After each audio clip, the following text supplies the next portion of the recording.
अधिवेशनाचा पहिला दिवस होता आणि जितेंद्र आव्हाड यांनी हातात बेड्या घालून विधान भवनात प्रवेश केला आहे।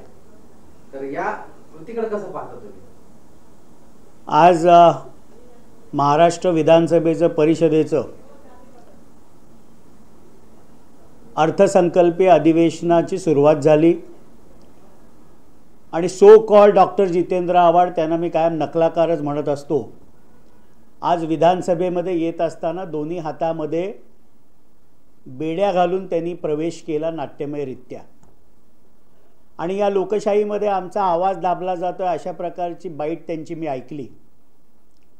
खरं तर हाच मीडिया रोज विविध विषयांवर त्यांचे बाईट मग ठाण्याला त्यांच्या बंगल्यामध्ये असो, त्यांच्या पक्ष कार्यालयामध्ये असो, सातत्याने या सरकारच्या विरुद्ध ते ज्या ज्या प्रतिक्रिया व्यक्त करतात ही सर्व माध्यमं त्यांना कव्हर करतात।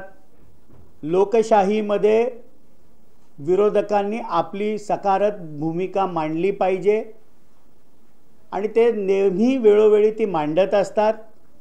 पण आज काहीतरी मी स्टंट केला पाहिजे, काहीतरी मी वेगळा आहे हे दाखवलं पाहिजे।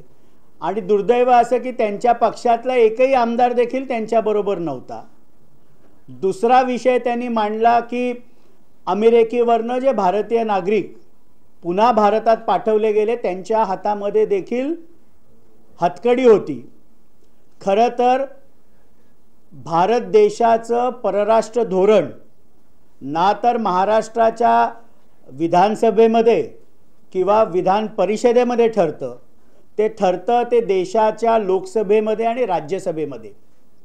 आणि राष्ट्रवादी काँग्रेस पार्टी शरदचंद्र पवार गटाला खऱ्या अर्थाने अमेरिकेतून आलेल्या भारतीयांना ज्या पद्धतीने परत पाठवलं गेलं याचा जर निषेध करायचा आहे तर लवकरच लोकसभेचं आणि राज्यसभेचं अर्थसंकल्पीय अधिवेशनाचा दुसरा भाग सुरू होणार आहे।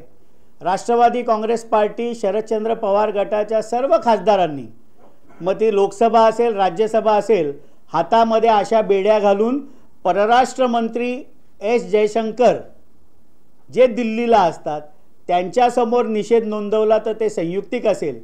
पण नकलाकार काहीतरी वेगळी स्टंट मी करून दाखवलं हा जितेंद्र आव्हाड यांचा स्थायी भाव आहे।